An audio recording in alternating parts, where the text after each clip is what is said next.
Early morning 3:30க்கு alarm வச்சு எந்திரிச்சு குளிச்சு கிளம்பி எங்கே போகிறோன்னு பார்த்தீங்கன்னா ட்ரெயினை பிடிக்க தான். ஏன்னா சதாப்தியில் புக் பண்ணியிருந்தோம். 7:15க்கு ட்ரெயின் சென்ட்ரலில். வீட்டில் இருந்து கால் டாக்ஸி தான் புக் பண்ணியிருந்தோம். கால் டாக்ஸி ஒரு 5 மணிக்கு வந்துருச்சு. நாள் நைட்டே திங்ஸ் எல்லாம் பேக் பண்ணி எல்லாம் வச்சாச்சு. காலையில் எந்திரிச்சு கிளம்பி ஸ்டேஷனும் வந்தாச்சு. ரொம்ப வருஷம் ஆச்சு ட்ரெயினில் போய். எப்போ பார்த்தாலும் காரில் தான் போவோம். இந்த தடவை ஏன் ட்ரெயின்னு பார்த்தீங்கன்னா கார் கொஞ்சம் பிரேக் வந்து சரியில்லை.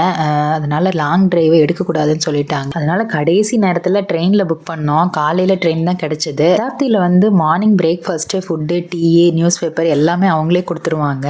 நான் வந்து வெஜிடேரியன் போட்டிருந்தேன். ஹஸ்பண்டும் சாட்சியும் வந்து நான்வெஜ் போட்டிருந்தாங்க. சதாப்தி வந்து சீக்கிரமே கோயம்புத்தூர் ரீச் ஆயிரும். சென்னை டு கோயம்புத்தூர் வந்து ஈஸியாக போகிற மாதிரி இருக்கும். நமக்கு ஏசி வேற, அதனால ரொம்ப டயர்ட்லாம் இருக்காது. ஆல்ரெடி நான் வந்து போயிருக்கேன். அதனால ஸ்வெட்டரு, குல்லா எல்லாத்தையும் எடுத்துட்டு தான் போயிருந்தது. அதனால சாக்ஸ் 2 எடுத்து வச்சிருந்தேன் சாட்சிக்காக. அதை எடுத்து நான் மாட்டிக்கிட்டேன், அவள் வேண்டான்னு சொன்னதுனால. 3 பேத்துக்குமே கடைசி நேரத்தில் புக் பண்ணதுனால வேற வேற இடத்துல தான் சீட் இருந்தது. ஆனால் சேலம்லேருந்து கொஞ்சம் ஃப்ரீயானதுனால சேர்ந்து உட்காந்துக்கிட்டோம். அப்புறம் ஃபுட்டுன்னு பார்த்தீங்கன்னா அவங்க நான்வெஜ்ஜுங்கிறனால ஒரு சிக்கன் கிரேவி, சப்பாத்தி, பீட்ரூட் பொரியல், சாம்பார் இதெல்லாம் கொடுத்துருந்தாங்க. எனக்கு வந்து சாம்பார், பீட்ரூட் பொரியல், ஒரு வெஜ் ரைஸ் இந்த மாதிரி கொடுத்துருந்தாங்க. மார்னிங் வந்து masala chai, Nutri Choice biscuit கொடுத்துருந்தாங்க. பிரேக்ஃபாஸ்ட்டுக்கு இட்லி சாம்பார், அவங்களுக்கு வந்து bread omelette, veg cutlet, Frooti இதெல்லாம் கொடுத்துருந்தாங்க. அதெல்லாம் ஃப்ரீயாக தான் இருந்தது. ட்ரெயின் டிராவல் டயர்டே இல்லை. கோயம்புத்தூர் ரீச் ஆனதும் அண்ணா தான் வந்து பிக்கப் பண்ண வந்தாச்சு வீட்டுக்கு போகிறதுக்கு.